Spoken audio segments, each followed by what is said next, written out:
Hey, you? It's me. You love Star Wars, I love Star Wars. Let's talk about Star Wars, which is great. We all love it. And we're gonna get a new Star Wars every year for the every next year, forever. Some will be bad, some will be great, but in our intense culture of fanery and critiquery, you can rest assuredly we'll all be talking about Star Wars forever. So it.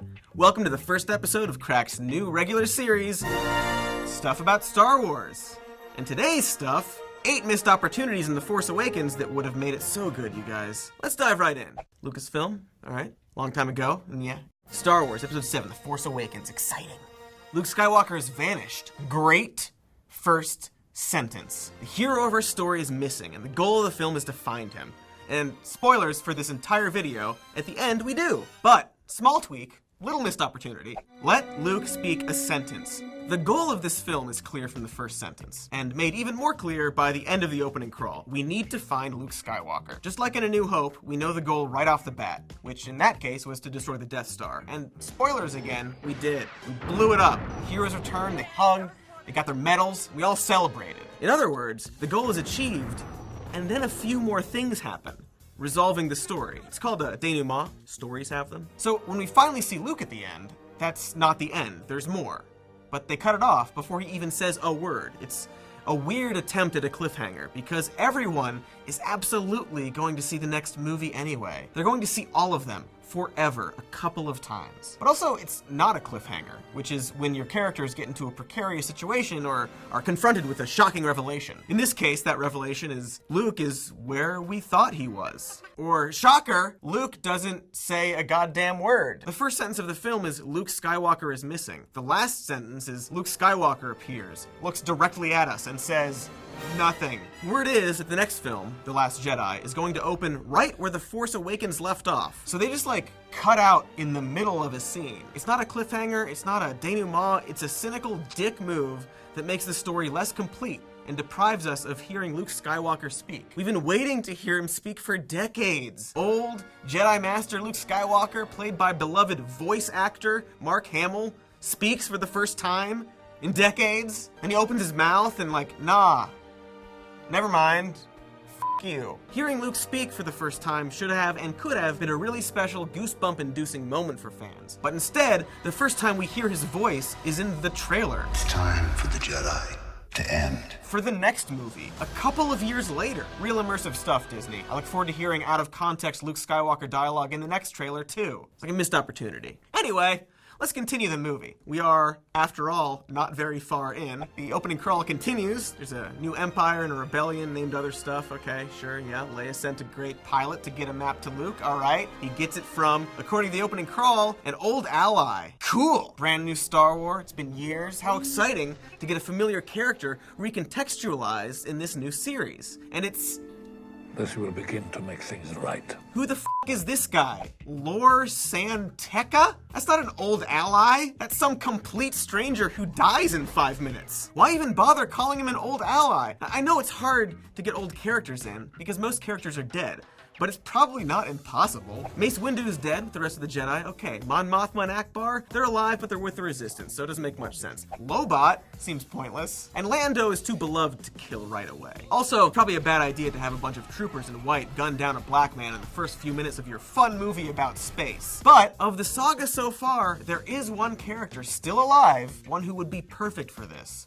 One so obvious, because this complete stranger should be Jar Jar Binks. The very first spoken line in the film is said by some asshole named Lor San Tekka, and he says, "This will begin to make things right." Many theorize that this is actually a wink to the audience. Basically, the Star Wars franchise saying, hey, sorry about the prequels, we're gonna do our best. This will start to make things right with you. And what better way than to take a universally despised character, recontextualize him in this new story, connect all the trilogies, and then have Kylo Ren slice that f***er up. Jar Jar has a deep connection to Anakin Skywalker and the Jedi, and the government, so his participating here would make sense. And seeing his old, grizzled face here would make for some great unshown scenes. His secret life fighting for the rebellion, helping Anakin's Jedi son, redeeming himself for all the Misas and the uses. And it wouldn't be CGI Jar Jar, it would be a costume, makeup, a mask, a real classic, a ridge, tridge, Star Warsy version of Jar Jar, indicating right away that this isn't like the prequels. This isn't all green screen and CGI frogs. This is the real shit. This'a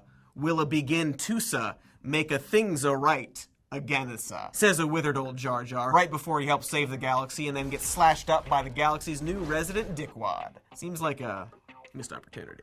And then we meet Poe. He's captured and the BB-8 runs off and we see a stormtrooper, Finn, change his mind about being a stormtrooper. Now this raises some questions since it's unclear why he snapped out of it. You know, Kylo Ren seemed to sense him with the Force, so maybe Finn has the Force and that's what did it. But also later in the movie he gives a speech about how he saw someone die and that's what made him be like, nah, I'm not gonna be a part of this. But also General Hux says his stormtrooper program involves brainwashing them from birth. So what, we have a stormtrooper trained and brainwashed from the moment he was born, but he sees one dude die and he's like, nah? Also, so far the only stormtrooper we've seen is black, and literally every non-stormtrooper First Order member is white, so is the stormtrooper program entirely kidnap black people? That's f***ed up. Anyway, in terms of this list, I guess I can't really say make Finn make sense is a missed opportunity. It's more just like a thing that should have happened. So let's move on. We meet Rey, Finn and Poe escape, Star Wars, Finn and Poe crash, and Poe is presumed dead until the end of the film. Which brings me to Poe should be a clone. Poe disappears early on in the film, and the reason is that J.J. Abrams originally planned to kill him. J.J.'s always liked the idea of introducing a hero in a film or a TV show and then killing him early on to surprise the audience. He actually wanted to do this with Jack on Lost, but changed his mind. Oscar Isaacs, the actor who plays Poe, didn't love this idea, and eventually J.J. came back and said he had figured out how to keep Poe alive. And his brilliant idea was... I got thrown from the crash. I woke up at night, no you, no ship, nothing. Poe got thrown from the ship and got to safety somehow, and then left the planet somehow, and then rejoined the Resistance somehow.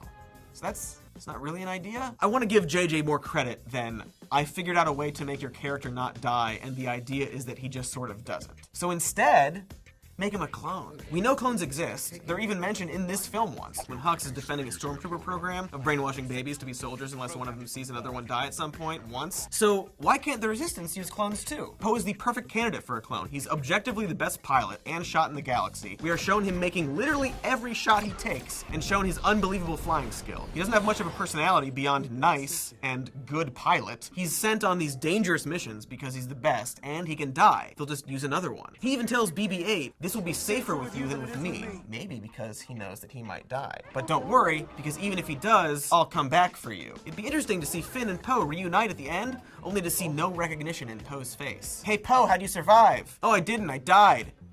Anyway, I'm gonna go pew pew pew and stuff. Or at least it would have been more interesting than I got thrown clear. Hi, I'm fine. But anyway, Poe dies. Rey finds BB-8. She and Finn meet. They get in some scrapes. They escape those scrapes. Star Wars, pew pew pew. Finally, we see Han and Chewie again. And what's he been up to these past decades? Mostly negating his original arc and reverting back to a no-good swindler. But what if instead Han was Obi-Han? There's a scene in The Force Awakens in which Han tells our heroes about the Force, kind of. The light, the dark, the Jedi. It's true, all of it. He says. He acknowledges he never believed in it himself, but eventually came around and it's real. This moment was played up in the trailer quite a bit, indicating a new Han Solo. But in the actual film, once he's done, he just goes back to Han the Swindler. It seems like a real missed opportunity, when obviously we have Han otherwise filling in the mentor role that Obi-Wan played in the original. But what if he really believed in the Force now? What if he was all about it? I mean, his wife had it, his brother-in-law had it, it saved the galaxy, his son has it, and it would make sense that he would learn about it and know about it and be able to explain it to these two noobs throughout the film. In The Force Awakens, Rey stumbles into her Force powers. She convinces a stormtrooper to unlock her and let her go, but she's never seen a Jedi mind trick before. How'd she know to do that? Wouldn't it be satisfying to have heard Han, a former Force denier, explain to her the amazing powers his family has? A grizzled war vet and a former smuggler woke to the ways of the Force, explaining with awe how with the Force you can manipulate people's minds. But instead, it's just the one scene and, I don't know, missed opportunity.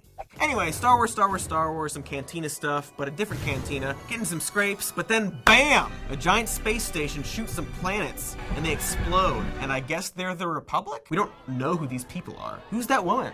Who's that furry guy? Why do I care? It's not even Coruscant, which we've seen in the prequels, which I think everyone kind of assumed this was.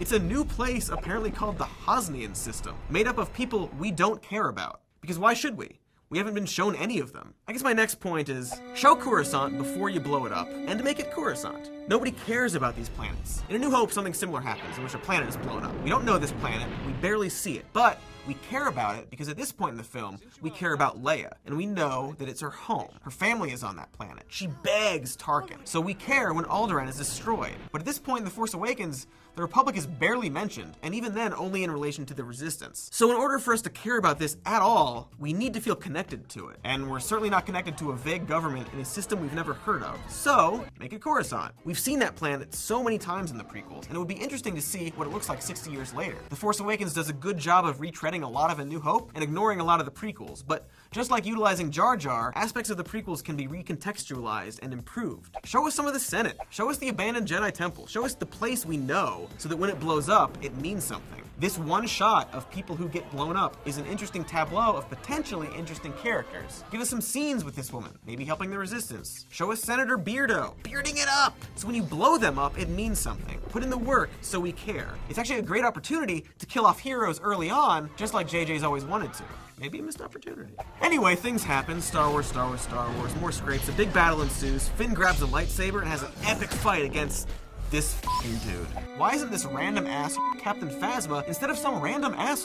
I get why the sequence is here. It's a little mini boss fight for Finn to sharpen his teeth. But like, it's just this stupid dick who shows up with a lightsaber but not, and they fight and he dies, and who cares? The whole movie wants us to think that Phasma is cool. I mean, we love Gwendolyn Christie, and that chrome armor is dope. So why not make this battle matter, make us care about who he's fighting, by making it against a supposedly badass character with whom he's already had conflicts? Instead, she shows up an hour later to give up instantly and let her entire base be destroyed. Seems like an, I don't know, missed opportunity. But more fun Star Wars happens, some pew pew pews, Han and Leia reunite, we see the Resistance, we get a glimpse of R2-D2, and 3PO explains in the most expository way possible that he's been in a magical droid coma ever since Luke left. He contains the rest of the map to find Luke, and at the end of the film he wakes up and gives it to them. Hooray! He wakes up because magic? Because Han died? Because Rey is nearby now? Because Leia is sad? Because the base got blown up? It's super unclear and, you know, pretty dumb. It's a Deus Ex astromech and it feels forced. But instead,